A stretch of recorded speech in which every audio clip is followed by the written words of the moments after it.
اور ہم نے فرعون کو اپنی سب نشانیاں دکھائیں مگر وہ تکذیب اور انکار ہی کرتا رہا۔ کہنے لگا کہ موسیٰ، کیا تم ہمارے پاس اس لیے آئے ہو کہ اپنے جادو کے زور سے ہمیں ہمارے ملک سے نکال دو؟ تو ہم بھی تمہارے مقابل ایسا ہی جادو لائیں گے، تو ہمارے اور اپنے درمیان ایک وقت مقرر کر لو کہ نہ تو ہم اس کے خلاف کریں اور نہ تم، اور یہ مقابلہ ایک ہموار میدان میں ہوگا۔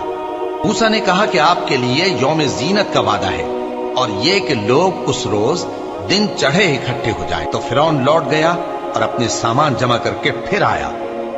موسیٰ نے ان جادوگروں سے کہا کہ یہ تمہاری بربادی ہوگی، اللہ پر جھوٹ نہ باندھو، وہ تمہیں عذاب سے فنا کر دے گا، اور جس نے جھوٹ باندھا وہ نامراد رہا۔ تو وہ باہم اپنے معاملے میں جھگڑنے اور چپ کے سرگوشی کرنے لگے۔ کہنے لگے، یہ دونوں جادوگر ہیں، چاہتے ہیں کہ اپنے جادو کے زور سے تم کو تمہارے ملک سے نکال دیں اور تمہارے بہترین مذہب کو نابود کر دیں۔ تو تم جادو کا سامان اکٹھا کر لو اور پھر قطار باندھ کر آؤ۔ آج جو غالب رہا وہی کامیاب ہوا۔ جادوگر بولے کہ موسیٰ، یا تو تم اپنی چیز ڈالو یا ہم اپنی چیزیں پہلے ڈالتے ہیں۔ موسیٰ نے کہا، بلکہ تم ہی پہلے ڈالو۔ جب انہوں نے چیزیں ڈالی تو یکا یک ان کی رسیاں اور لاٹھیاں موسیٰ کے خیال میں ایسی آنے لگیں کہ وہ میدان میں ادھر ادھر دوڑ رہی ہیں۔ اس وقت موسیٰ نے اپنے دل میں خوف محسوس کیا۔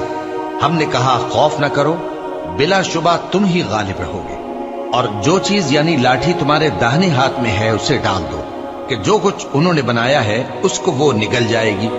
جو کچھ انہوں نے بنایا ہے یہ تو جادوگروں کے ہتھ کنڈے ہیں، اور جادوگر جہاں بھی جائے کامیاب نہیں ہوگا۔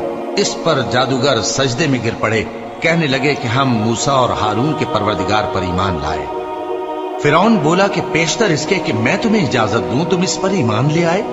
بے شک یہ تمہارا بڑا یعنی استاد ہے جس نے تم کو جادو سکھایا ہے، سو میں تمہارے ہاتھ اور پاؤں مخالف سمت سے کٹوا دوں گا، اور تم کو کھجوروں کے تنوں پر سولی چڑھوا دوں گا، اور تم کو معلوم ہوگا کہ ہم میں سے کس کا عذاب زیادہ سخت اور دیر تک رہنے والا ہے۔